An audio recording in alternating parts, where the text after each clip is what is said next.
চট্টগ্রাম থেকে ছেড়ে আসা ঢাকা অভিমুখী চট্টগ্রাম এক্সপ্রেস মেথিকান্দা স্টেশন প্রবেশ করতেছে। আর আজকে মেথিকান্দা স্টেশনে প্রচুর পরিমাণে ভিড় হবে। নরসিংদী আজকে বিএনপি সমাবেশ হতে যাচ্ছে, সেই সমাবেশকে উদ্দেশ্য করে এখন প্রচুর যাত্রী সমাগম। এই যে দেখা যাচ্ছে পুরা স্টেশন মনে করেন যে একদম লোকে লোকারণ্য। চট্টলা প্রবেশ করতেছে মেথিকান্দা, লুপ লাইনে প্রবেশ করলো।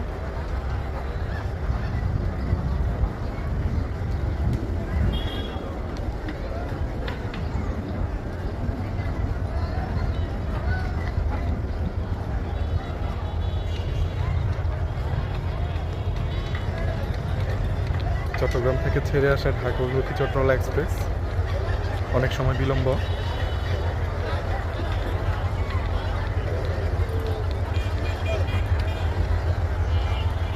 আজকে চট্টলায় মেথিকান্দা থেকে প্রচুর ভিড় হবে নরসিংদী পর্যন্ত।